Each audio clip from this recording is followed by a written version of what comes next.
internet that's here and the internet that's coming, there's a bridge. Cisco, the bridge to possible. Welcome everyone, and thanks for taking the time today to have a bit of a chat about the new era of application infrastructure. My name's Janet Bradburn and I work in the data center team for Cisco, and I'm really excited to be here to talk to you today because applications are so critical to our everyday lives. So we understand that they're also critical to your business.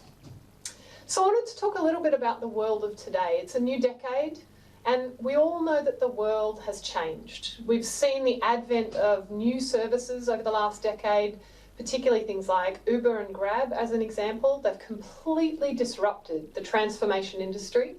And not only for riders having a different alternative to a standard taxi service, but also for drivers being able to have a different way to earn money via the transportation industry. And all of that is driven by the connectivity of that application.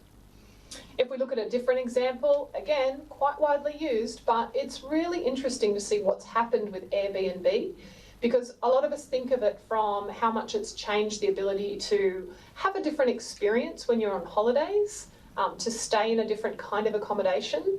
But also, it's really changed the ability for an investor or even just a traditional property owner to make money in a different way from that property. So it's actually opened up new businesses and new hosting capabilities as a different way to generate income from property. And the other one that I think is a little less obvious is Instagram. So whether you're concerned about the social impact of Instagram or whether you're very excited about it and use it regularly to share, it definitely has completely revolutionized the way that we contact and connect with each other, but also the way that we share information. And one of the big changes I think that something like Instagram has created is the ability for a whole new industry to be created, this Instagram influencer, where it can be just going from an individual contributor on Instagram to someone who can actually earn quite a decent living from the ability to share products and services via Instagram with their followers. So we're seeing all of these different services have completely disrupted quite a traditional industry, and a lot of their disruption has been through the connection to their users via the application, including accountability. And that's a big piece, that accountability, that visibility to the user, and the ability for the user to share their experience via a rating system or a feedback mechanism. And what does that mean for us in IT? Of course, the change in applications has meant a complete shift in how we're having to manage and build our IT infrastructure. From the complexity of it, so being able to use automation, machine learning, artificial intelligence, we're having to use those capabilities more because we just can't keep up. Human individual users managing a system just can't keep up with the level of complexity and also the speed. And also we're seeing that the actual ingredient technologies, the information we're consuming and the infrastructure we're using have changed significantly. And that leaves us in a real learning gap because we're having to constantly learn and change our knowledge or refresh our knowledge. And then of course we have new sources for demand. So we've got things like edge workloads, capturing large amounts of IoT data. A lot of these things really didn't exist 10 to 15 years ago, and now they're really critical to a business's success. And then, of course, cloud. So it would be remiss of me not to mention cloud, because, of course, it's such a core part of your IT strategy is understanding where does cloud fit into the overall infrastructure discussion and managing the difference between cloud being a really quick and easy to deploy option for new capabilities or new services, but also having a plan for the longer term, because often cloud services can get quite expensive when they continue to be used for core applications or core workloads over the longer term. So of course it's not just about workload placement, it's also about workload mobility within those multiple clouds. And we understand that all these changes are really driving, I guess, kind of three main challenges for organisations, and particularly the IT organisation within your business. So one is everything has to be faster. We've got to get the applications out faster. We've got to get the updates out faster. You know, the application is so critical to how an end customer engages with your organisation that it becomes really core to the business, and therefore it must be the latest, the greatest, and it must have all the latest features. And of course, we understand that it's very rare that a business gets to just start from scratch from an infrastructure perspective. And so you're constantly managing an environment that has a mix of older technologies and the latest and greatest and newest technology as well. And that can be a real challenge because it requires different knowledge, it requires often different capabilities, and they're usually quite siloed. And then, of course, the multi-cloud deployment, which we mentioned, is how do we mix multi-cloud, edge, and some of these other new capabilities into our deployment plans, but also how do we optimize? How do we keep looking at those requirements and making sure that we're making the best choices we possibly can for the organisation? So the good news is we're here to help. We really want to talk to you about how applications can really drive the infrastructure you need for the future, and how things like automation and being able to define via policy, having flexibility and wrapping everything with security, we can really help you to achieve that outcome so that you get the desired outcome for your customers and your business. How does that work? Well, really from my perspective, our compute portfolio rests on 5 key tenets or 5 key benefits. And I think really these haven't changed significantly in the 10 years since we introduced UCS, or the Unified Computing System, which was Cisco's entry into the server market. And at the time, in many cases, the release of our UCS system was not such a positive reception from the industry, but from customers, they loved it. They loved the idea that it was a single unified system, and we've continued to build on that core tenet all the way through from our first UCS server right throughout to our current hyperconverged infrastructure. And we think that's really critical to helping you deliver the outcomes you need. And all of that really works only if you have a single management pane to manage all of that infrastructure and to keep it simple. So we call it a single pane of glass, but it was UCS Manager. It is now Cisco Intersite. And really, it's designed to be a single management plane to manage a variety of different infrastructures, whether it be converged infrastructure, which is our UCS servers with, for example, NetApp or Pure Storage, whether it be a backup appliance, so it might be UCS or HyperFlex with some Commvault or Veeam or Cohesity backup appliance software, or whether it's a hyperconverged system. But it's really important that we can manage that under a single pane of glass, and Cisco Intersite does that. And then, of course, we need to look at automating. So it's all very well to be able to manage day-to-day operations, but the other big focus for Intersite in particular is all around creating policies and deploying them across an environment in a way that helps you to be consistent, to be secure, and to be constantly optimizing. So we have recommendations that are made within the system. It can be quite proactive, where you can set up a template or define a set of parameters once and apply it multiple times. And also we keep the interface really simple for you so that a new user into your organisation can pick it up very quickly. And then we drive across into TCO. Of course, we have to keep our eye on TCO. It's very important we help you to deliver what you need in the way of outcomes, but it has to be within a budget, because we all know that budgets are not increasing for IT, they're decreasing, even though we're being asked to do more. So we have many components to this discussion. Some of it is the hardware itself and how it's actually designed to help reduce the requirement for power, for cooling, for cabling. All of that can save you money. And then on top of that, we have the application piece. So not only can we point to application performance benchmarks, but also we can help to increase the density, so you actually require fewer application licenses to get the same outcome. So all of that can not only deliver great application performance, but also deliver really powerful TCO. So again, these are what we've been really building our portfolio on from the beginning. And although the infrastructure itself has changed and advanced significantly, thanks to changes in core components, Intel technology, and other new types of infrastructure, but really these core tenets underpin the portfolio from the first day of launch until today, and we'll continue to support these moving forward as well. So you know you'll have consistency. And I guess, how does that actually play out as an infrastructure stack or as a system, as I mentioned it? And really it comes from the core baseline, and any vendor will tell you that the core underlying hardware must be engineered at a very high level. So any vendor that tells you that hardware is not important, it means they probably only sell software, because we know from the amount of development we put into our hardware, we know how important it is to have really good quality hardware right down at that base level and to be continually optimizing. And then of course on top of that we have to put smart software. So from a networking side, you can see examples like ACI or NAE, which are all around policy-driven networking.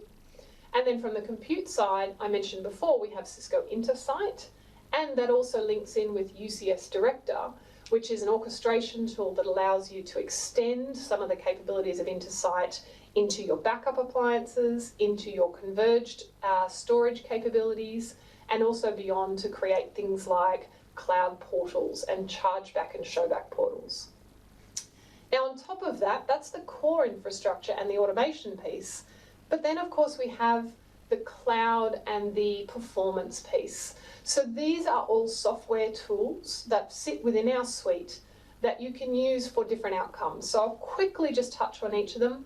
AppD or App Dynamics is an application optimization tool which allows you to really look at the performance for your users of your applications and understand traffic patterns and how they can be optimized and improved so you don't lose customers particularly during a buying cycle or a transactional cycle. Cloud Center is all about understanding the best placement of workloads across many different clouds, private, public, a number of different public cloud providers.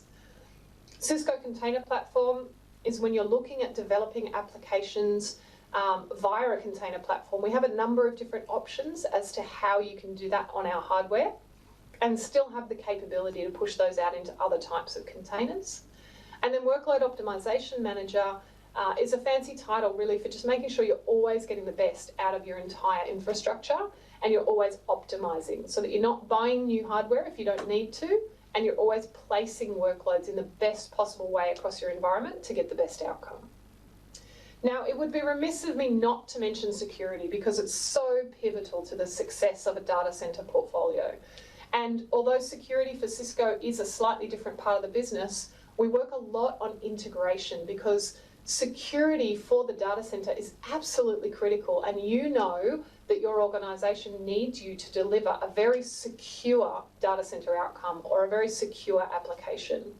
So within the recommended portfolio for the data center, we have things like StealthWatch and Tetration. So those are advanced threat protection and analytics tools that can really help to both identify, remediate, and also report on threats very quickly and very comprehensively.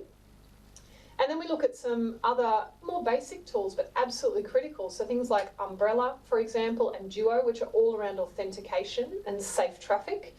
And then things like next-gen firewalls, which of course are critical to maintaining a really safe traffic flow and in capturing those threats when they do come in via some of the standard methods. So altogether that creates the complete architecture that we recommend for the data center. And the great thing is you can pick and choose the pieces that you need at the time that you need them and expand in the future. Now, I mentioned briefly before around automation and management, and I wanted to just go into a little more detail about Intersite. So Intersite is the core management tool that we use across our entire compute portfolio, and it does cover both the networking, so the fabric interconnects, the servers, and also, as I said, some of the capabilities into our converged infrastructure and also our backup appliances. It gives a huge amount of telemetry and analytics, so it gets a lot of information built into a dashboard that at any point in time can show your team exactly where things are up to and what needs to be actioned. And a lot of it's policy driven. As I said, it's really about setting a set of parameters once and then being able to deploy them multiple times, which the advantage of doing that in an automated way is it removes human error. So it removes the requirement for an individual person to make individual selections, which of course opens them up to error. The more we can do that's policy-based, the more it can be set once, follow a set of guidelines, and then be deployed across your entire environment. A lot of security features are built into Intersite as well, and I've touched on some of those. And then the other one I wanted to mention briefly was connected TAC. So our TAC organisation, we continually get feedback from our customers that really their experience of our Technical Assistance Centre or our support organisation is one of the things that for them differentiates Cisco. And what that means for you is that you will be supported no matter what your problem. And the beautiful thing about connected TAC is it uses Intersite to directly communicate with our technical support organisation or with TAC. And TAC can actually make proactive recommendations back into your organisation, sometimes before you've even known that there's a problem.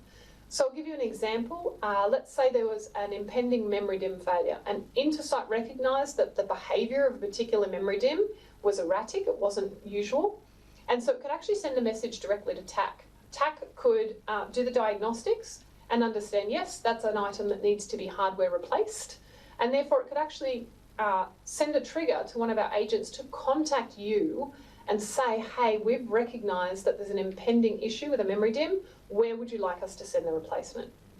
Now that's obviously really powerful for you being able to just stay focused on the business and let us help you from some of those extraneous but really kind of critical requirements like replacing hardware or solving those problems.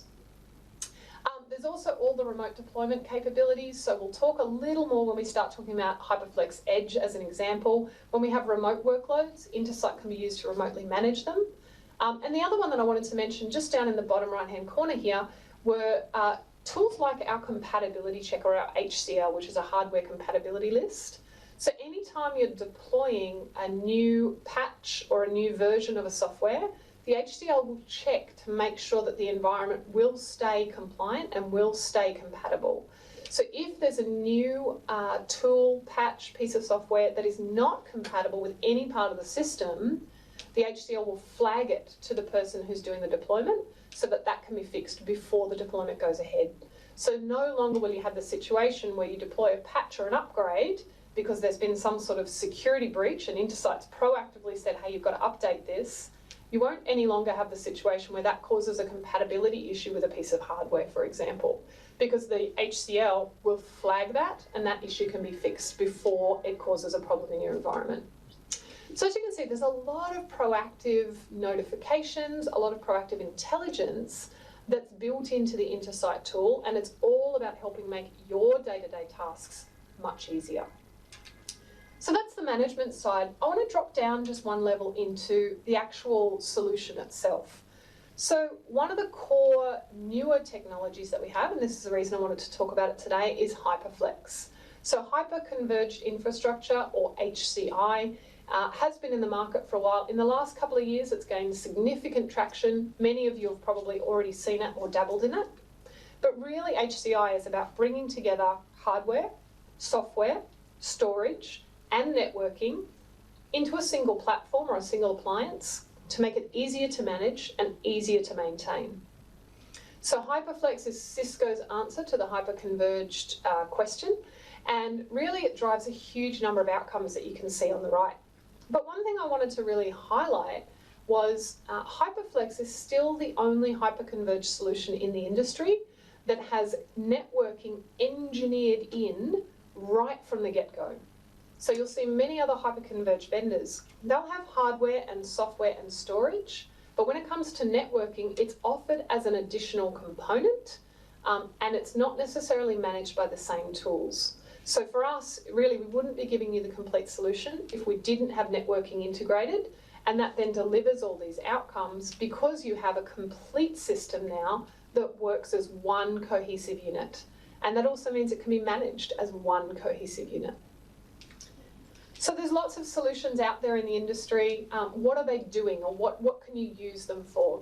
So I'll touch briefly. There's a number of different types of workloads. In fact, hyperconverged infrastructure and HyperFlex specifically can handle most workloads these days. It used to be fairly targeted towards test and dev and a little bit of VDI, but really now we've seen it expand across, and we have reference architecture, for example, for SAP, Oracle, SQL, and we even have some performance metrics that I'll take you through shortly. So it covers pretty much most types of workloads.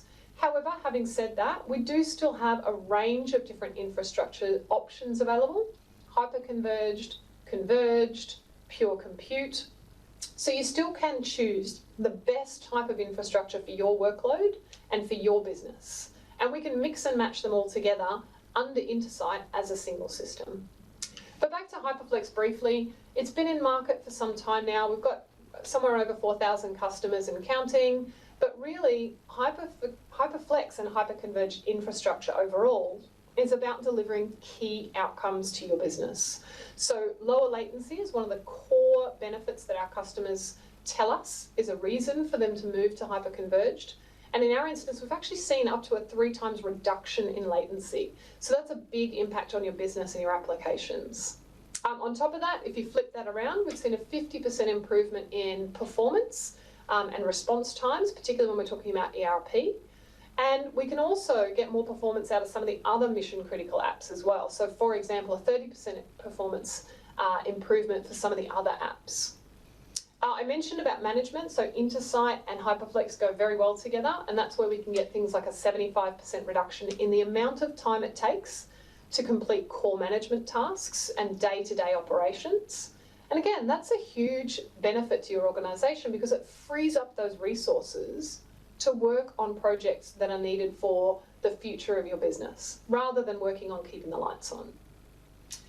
And the other one that we talked briefly about is downtime reduction. So we mentioned connected TAC and how that can help, but overall through both the resiliency and redundancy that's built into HyperFlex and some of the other features like connected TAC, we've seen up to a 91% reduction in downtime. And again, that means you're keeping the lights on, your management are happy, so it makes a real difference to your interaction with your end customers. So that's some of the core benefits. And I really wanted to just touch briefly on the software side of it, because of course we said applications are critical, and HyperFlex can support a huge variety of applications.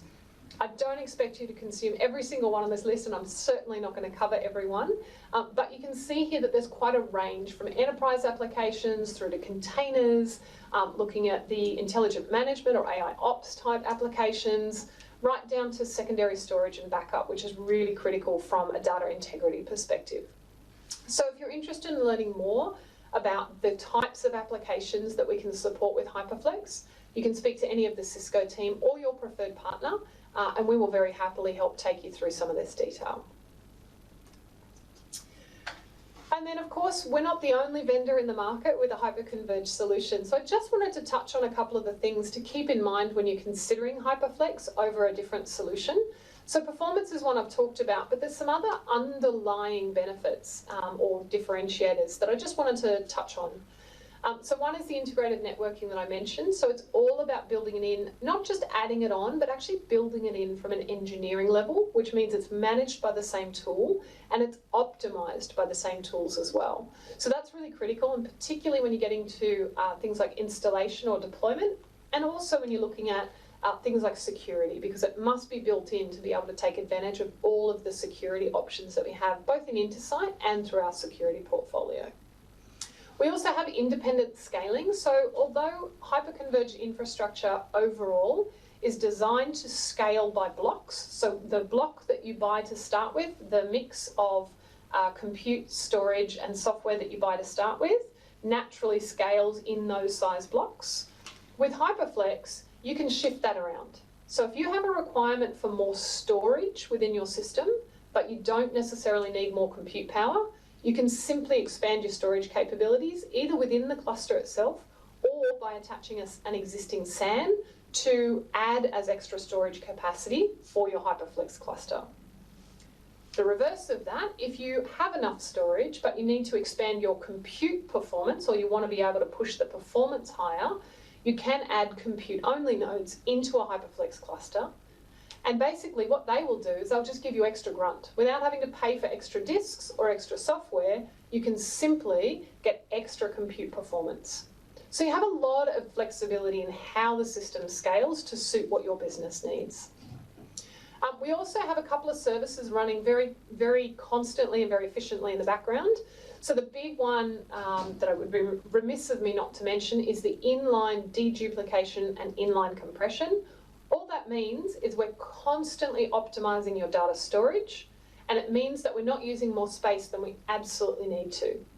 Now, the big benefit of the way that HyperFlex's file system is built is we can do all of that constantly without any impact on performance.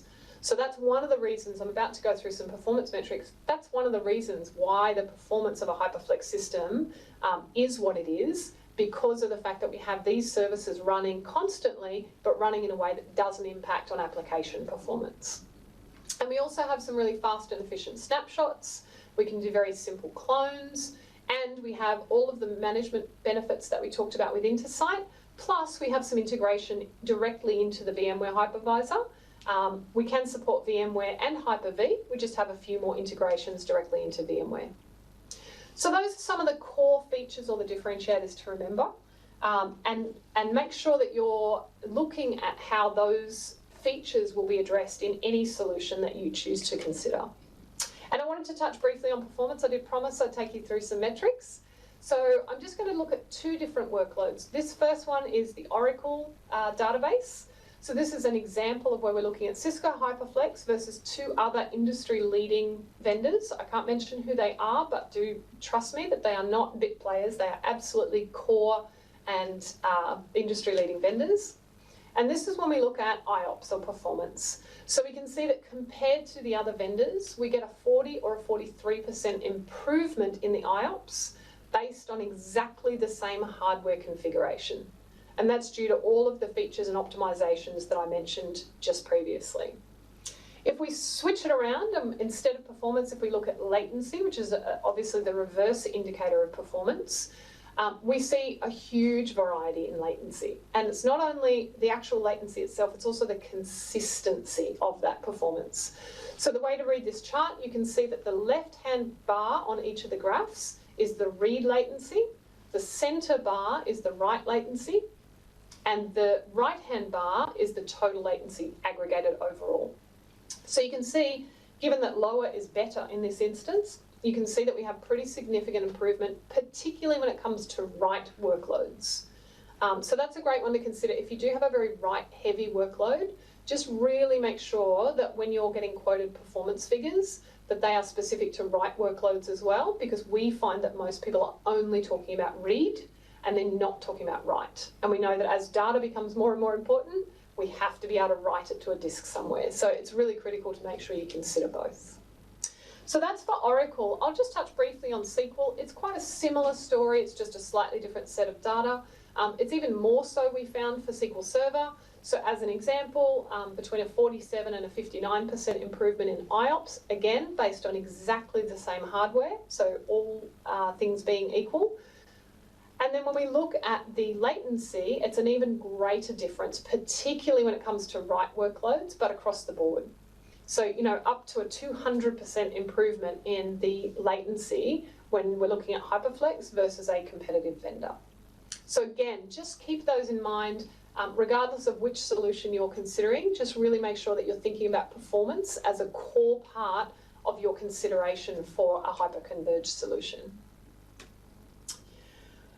The other solution that's part of the HyperFlex and our compute portfolio overall is HyperFlex Edge. So as we mentioned right at the beginning, those edge or remote workloads are becoming more critical to capture data in industries like agriculture, where you have to be able to take in data from a sensor on a farm to make sure crops are being optimized. Whether it's an IoT solution that you have where you need to ingest large amounts of data and process them right there at the point so decisions can be made, Or perhaps it's a retail location where there's multiple different offices, retail, real estate, pharmacies, anything like that, where there's a lot of different locations. So HyperFlex Edge is really about bringing the power of the core HyperFlex cluster into a smaller footprint and a smaller deployment. So it's both lower cost and also a smaller physical size, so it's a little easier for a remote or a smaller location. So it's very easy to deploy, similar concept to HyperFlex where you simply plug it in and then everything else can be done through Intersite remotely. And that also means it's very simple to monitor and maintain because Intersite can take care of all of those day-to-day operations. There's no requirement physically on site for anything to be managed or maintained.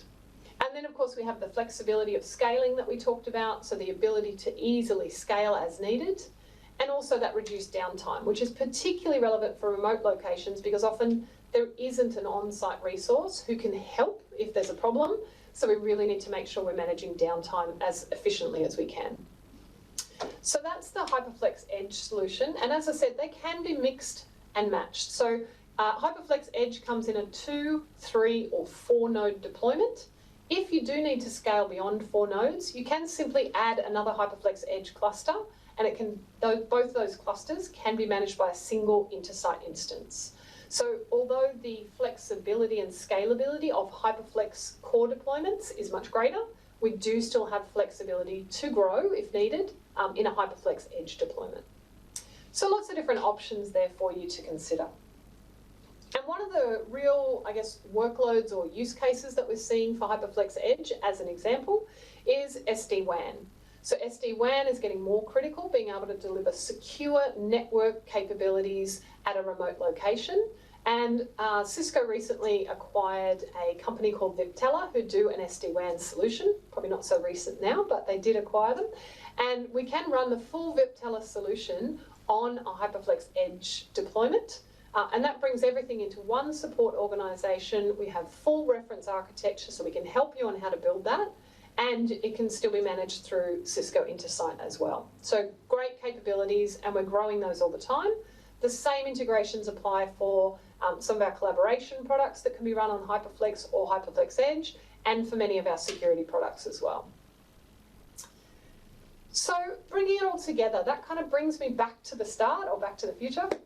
So we're looking really at those key 5 benefits that we talked about right at the beginning. So the single unified system, bringing it all together to give you maximum flexibility to be able to put the right workload on the right infrastructure. Managing all of that through a unified management tool, being Cisco Intersite, and being able to manage it in the most intelligent and automated way possible through the use of those templates and through the use of Intersite. And then, of course, all of that helps to lead to lower TCO, both from a hardware and an application perspective, and better performance from an application outcome. So again, if we think back to the beginning, it's really all about our applications that we deliver to our end customers, and that's how they interface with our business in many instances these days. So that's why it's absolutely critical to get that piece right. So next steps for you, if you're interested in learning a little bit more about some of the things that I've talked about today, obviously there's a lot to cover, but you can start by looking on our website, so cisco.com/go/hyperflex or cisco.com/go/intersite. We'll take you to a great landing page that gives you more details on either of those solutions. And of course, then you can link to any of the other Cisco data center or broader solutions as well. Highly recommend that you have a chat either to your Cisco account management team or to your Cisco authorized partner who can help to work with you on consulting on which workloads, when you're looking at your future requirements, which workloads would be ideal for which kind of infrastructure so that you can balance it across your needs, and we can basically help to give you the best possible outcome. And also, they can do a lot of work with you on sizing. So when I'm looking at my workload requirements, how does that translate to a hardware requirement so that we can optimize that for you as well. And I highly recommend, if anything that I've spoken about catches your interest, the best next step is a demo. So we can organise for you to have a demonstration of our HyperFlex through Intersite or any of the performance options that we've talked about today, So all you need to do is contact your Cisco team and we will help to organise that for you. We can even do it remotely, so it can be set up with minimum notice, and we can do it very quickly over the phone, and that can either be for yourself or for any of your team. So please reach out to us. Thank you very much for your time today. Really appreciate your time. Hopefully we've had a bit of a discussion now about applications and how you can consider those into the next decade, and have a wonderful day. Thank you for your time.